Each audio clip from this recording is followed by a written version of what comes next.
Wilkinson. We're in Sydney, Australia, on November 22nd, 2003. The air is thick with tension at the Telstra Stadium as two titans of rugby, Australia and England, clash in the Rugby World Cup Final.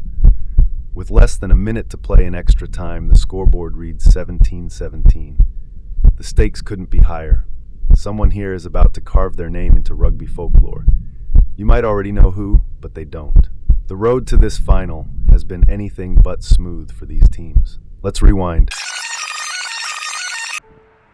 England arrived in Australia as the world's top-ranked team, riding a wave of dominance over the Southern Hemisphere giants. Under coach Clive Woodward, this was a side built to win. Rugged forwards, dynamic backs, and a fly half in Jonny Wilkinson, who seemed born for moments like these. England's pool matches were clinical, but their quarter-final against Wales tested their nerve. A scintillating Welsh try had England wobbling before Wilkinson's boot guided them to victory. In the semi-finals, a torrential downpour turned their clash with France into a slugfest. Wilkinson's 4 goals were the difference, securing their place in the final. Wilkinson, all 24! Australia, the defending champions, had battled doubters all tournament. Led by coach Eddie Jones, this was a team determined to prove their mettle on home soil. The Wallabies dispatched their pool opponents with ease, but their quarterfinal against Scotland exposed vulnerabilities. Still, they marched on. In the semi-finals, they faced their greatest rivals, New Zealand. Against the odds, Lote Tuchiri and Stephen Larkham inspired a famous victory, setting up this final showdown.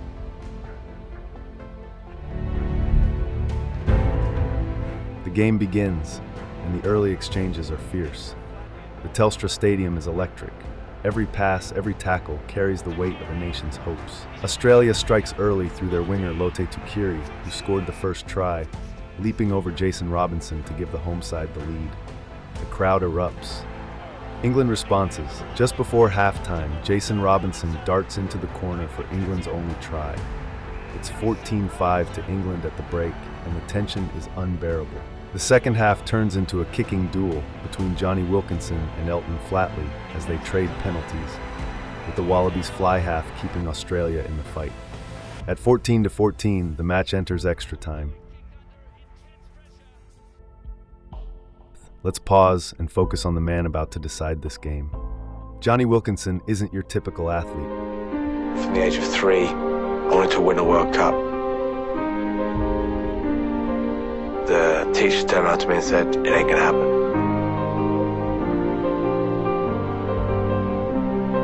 After school, I'd get back and I'd say to my mum, "I've got to go and kick."